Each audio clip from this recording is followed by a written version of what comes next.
नमस्कार, आप देख रहे हैं मरुधर बुलेटिन और मैं हूं आपके साथ स्फूर्ति सिंह। संसद के बजट सत्र का दूसरा चरण चल रहा है। इस चरण में काम कम और हंगामा ज्यादा देखने को मिला।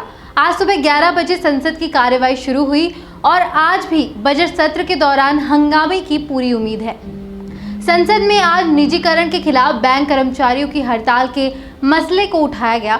बता दें कि बैंक कर्मचारी 2 दिनों से हड़ताल पर है। वहीं इस मुद्दे से पहले भी संसद के दोनों सदनों में कई मुद्दों को लेकर हंगामा हुआ। इसमें किसानों का मसला और महंगे होते पेट्रोल डीजल का मुद्दा विशेष है। लोकसभा में बोले रेल मंत्री पीयूष गोयल, हम पर रेलवे के निजीकरण का आरोप लगाया गया है, लेकिन लोग कभी ये नहीं कहते कि केवल सरकार के वाहनों को सड़कों पर चलना चाहिए। ऐसा इसलिए है क्योंकि प्राइवेट और सरकारी दोनों तरह से वाहन आर्थिक रूप से महत्वपूर्ण है। रेलवे में निजी निवेश का हमें स्वागत करना चाहिए क्योंकि इससे सेवाओं में सुधार होगा। केंद्रीय स्वास्थ्य मंत्री डॉक्टर हर्षवर्धन ने कहा, भारतीयों के खर्च पर अन्य देशों में टीके नहीं भेजे जा रहे। उच्चतम स्तर पर विशेषज्ञ और सरकार की एक समिति इसके बारे में अच्छे से संतुलन बनाए हुए है। बीते दिनों लोगों को टीका लगाया गया। हमने अब तक 3 करोड़ का कुल आंकड़ा टीकाकरण छू लिया है। MOS MHA जे किशन रेड्डी ने कांग्रेस नेता मनीष तिवारी के सेडिशन लॉ पर जवाब देते हुए लोकसभा में कहा, कांग्रेस दुरुपयोग के बारे में जितना कम बोले उतना ही अच्छा है। आपने JS नारायण, अटल बिहारी वाजपेयी, लाल कृष्ण आडवाणी और अन्य को MISA का दुरुपयोग करके जेल में डाल दिया। कांग्रेस की लोकतंत्र पर बोलने का कोई अधिकार नहीं है। उन्होंने आगे कहा, आपने डेटा अधिनियम के तहत 1980 में इतने लोगों को जेल में डाला।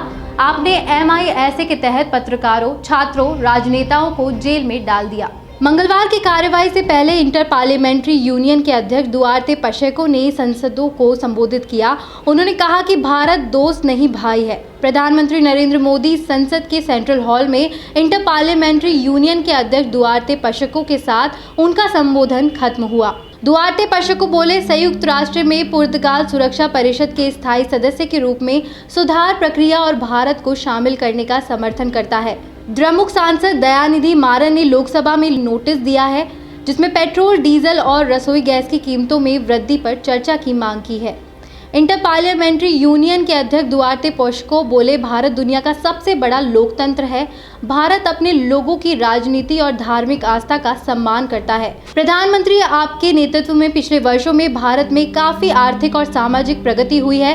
कांग्रेस सांसद शक्ति सिंह गोहिल ने देश के नागरिकों का टीकाकरण पूरा करने में कोविड-19 वैक्सीन की आपूर्ति विदेशों में करने के मुद्दे पर राज्यसभा में शून्यकाल नोटिस दिया है। इंटर पार्लियामेंट्री यूनियन के अध्यक्ष दुआर्ते पशेको संसद भवन में सांसदों को संबोधित कर रहे हैं। उन्होंने कहा, इंटर पार्लियामेंट्री यूनियन संसदीय कूटनीति की सबसे पुरानी संस्था है।